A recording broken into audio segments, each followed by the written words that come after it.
parti, ele já quase não falava, ele passava o dia todo de olhos fechados. E aflita, eu tentava tudo para animá-lo, ter certeza de que ele estava consciente. Foi quando me lembrei de provocá-lo puxando o assunto do beijo. Então, diga lá, quem foi que beijou primeiro? Com um meio sorriso, ele abriu um olho, me fitou, levantou lentamente a mão, me apontou.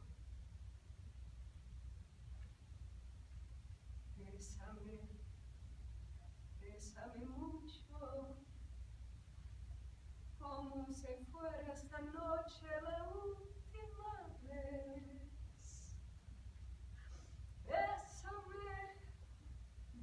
Bésame mucho, que tengo miedo perderte después.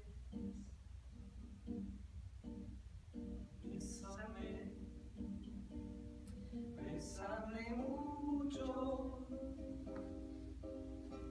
como si fuera esta noche la última vez.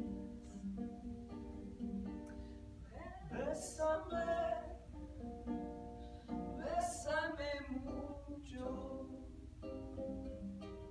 que tengo miedo perderte después.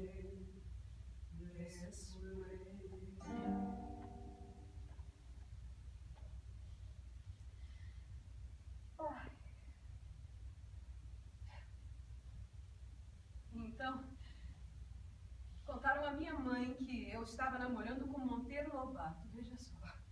E ela me disse para não fazer uma coisa dessas com um autor de literatura infantil. Mas eu respondi que eu estava apaixonada era por Jorge Amado. E ela, quem? Amado? Mamma mia, está louca! Ele é homem para você, Zélia, Jorge Amado. Você é mulher para ele. E eu, por que louca, mama? Qual é o problema? Eu gosto dele, ele gosta de mim. Ela chorou, se desesperou, disse que aquilo era uma desgraça, porque ele iria me abandonar, ficou gritando, Dio santo! Eu contei tudo a Jorge, então ele quis falar com a minha mãe. Veio à minha casa e disse que estava ali para pedir a minha mão. Terminou a frase perguntando, acha que eu a mereço? E minha mãe, com a voz maravilhada, respondeu, é ela quem não o merece. Por quê? Perguntou Jorge. E ela respondeu com seu italiano do Bexiga. Sei un grande uomo, un scrittore. Zélia è nulla, è una povera ignorante.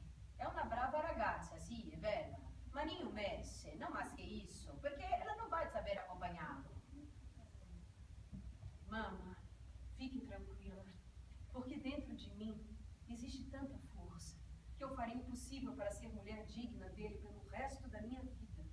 Eu vou fazer tudo para que ele seja feliz e me ame para sempre. Eu senti que o Jorge se emocionou com as minhas palavras e tratou de dar um tom brincalhão ao discurso solene. Ela até já se formou em datilografia, dona Angelina, a senhora sabia? É, tem diploma e escreve com os 10 dedos. Pode me ajudar muito. Jorge a olhou e ela não disse mais nada. Não adiantava. E depois, conversamos sobre nossos passados, de seu casamento desfeito e recuperado, coisa que eu já sabia. Sem citar nomes, falou de suas aventuras amorosas, coisas passageiras. Não queria omitir nada. Desejava que eu soubesse de tudo sobre sua vida. Saber que ele não fora nenhum santo. Desejava que eu ouvisse por ele, não de outras bocas. Eu também havia tido um casamento fracassado. E nós dois já tínhamos filhos. Ele, Lila, e eu, Luiz Carlos. E de Jorge eu ouvi nesta tarde as coisas mais belas que uma mulher pode desejar ouvir do homem que ama.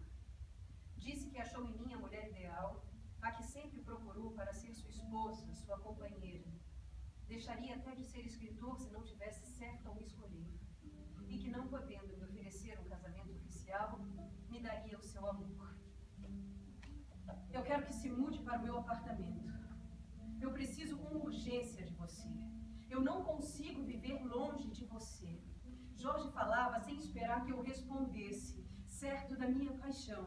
E perturbada, apenas respondi: eu também já não posso viver sem você.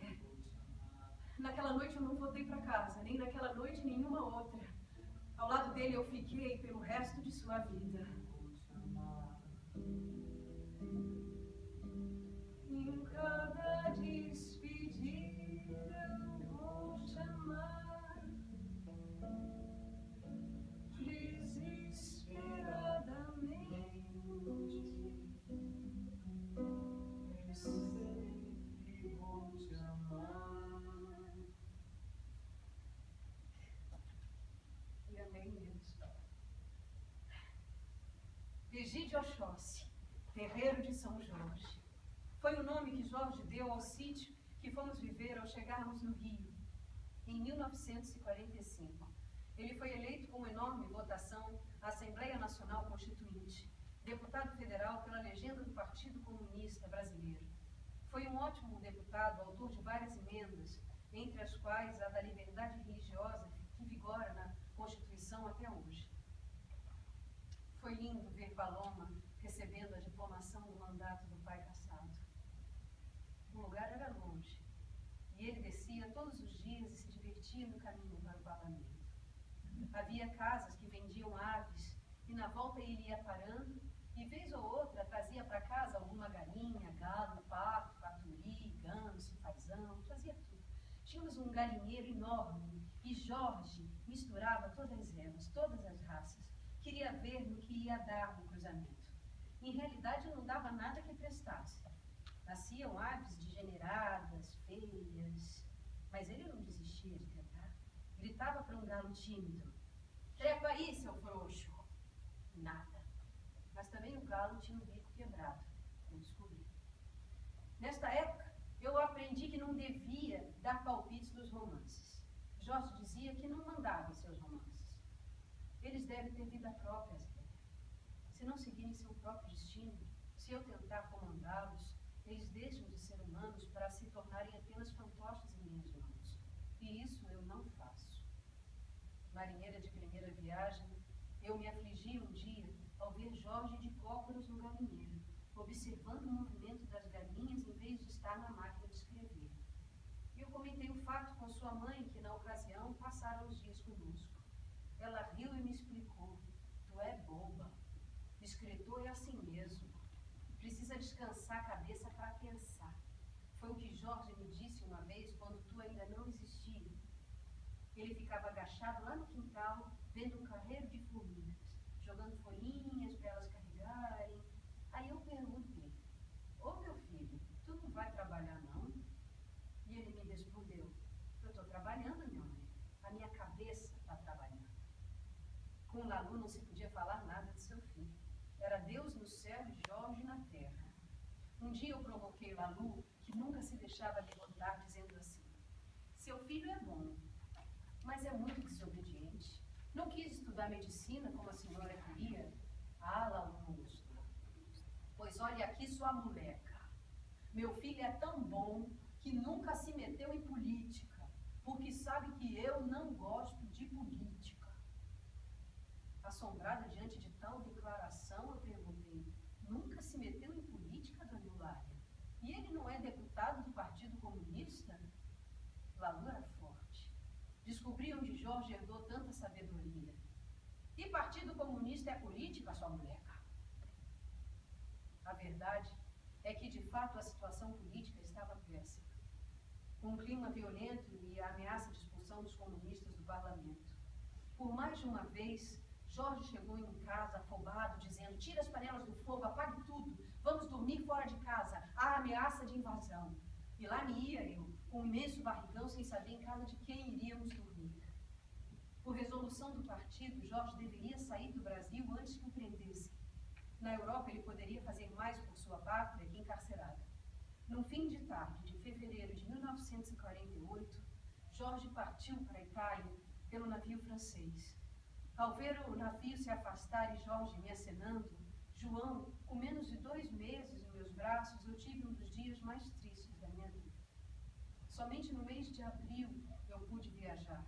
Ir ao encontro de meu querido, já não podia mais suportar de saudades. Ele me esperou em Gênova para juntos iniciarmos uma grande aventura. Parti com meu filhinho agora com 5 meses.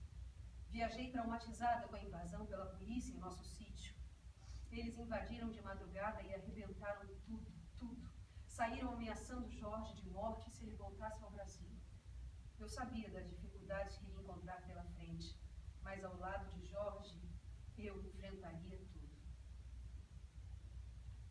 Falar em exílio é falar em desterro, em tristeza. Para nós foi diferente, sabe? Aprendemos nesses anos em que fomos forçados a viver longe do Brasil, a tirar proveito do que só seria nostalgia. Foram anos que nos ensinaram muito, nos deram os melhores amigos, nos permitiram conhecer mundos distantes, diferentes, céus de novas galáxias para os nossos olhos.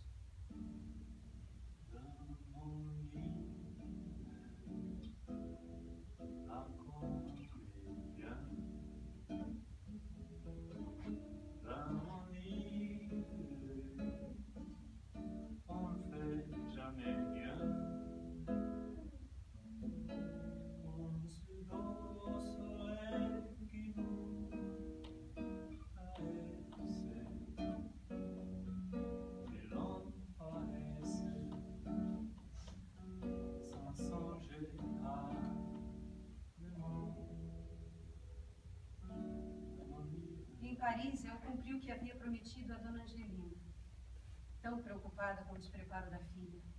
Busquei me aprimorar, frequentando aulas na Sorbonne, convivendo com os homens e mulheres os mais notáveis do nosso século, aprendendo com eles, não fazendo feio, não. Vivemos num hotel modesto, eu diria mesmo modestíssimo, onde eu cozinhava para nós 3 num fogareiro a álcool. Depois de 2 anos, fomos convidados a deixar a França em 15 dias. Disseram, La raison, vocês viajam muito. A convite da União dos Escritores Tchecos, fomos viver na Tchecoslováquia, no Castelo de Dobres, a uns 20 quilômetros de Praga. O castelo pertenceu a uma família de príncipes que, ao terminar a guerra, não gostaram da entrada dos russos na Tchecoslováquia. Abandonaram o castelo partindo para a França. Entregue ao Estado, o castelo foi transformado em retiro para escritores e artistas, local onde podiam trabalhar tranquilos ou passar os fins de semana com a família. Pagávamos uma pensão mensal com os direitos autorais dos romances.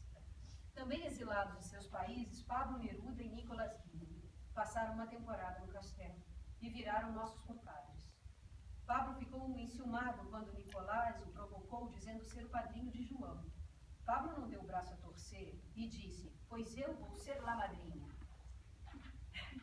Quando Paloma nasceu em Praga, os 2 vieram ver a menina que acabara de vir ao mundo. E antes que Nicolás se adiantasse, Pablo disse, eu vou ser o padrinho de Paloma. O outro não perdeu tempo, e eu também. Grandes amigos, grandes amigos. A amizade é mesmo o sal da vida, Jorge. Quantos amigos tivemos sempre por esse país e por esse mundo afora? Meu Deus, muitos. Nessa ocasião, trabalhava para nós a dedicada Ausbieta. Vinha às horas certas ao salão trazer Paloma para mamar enquanto eu trabalhava.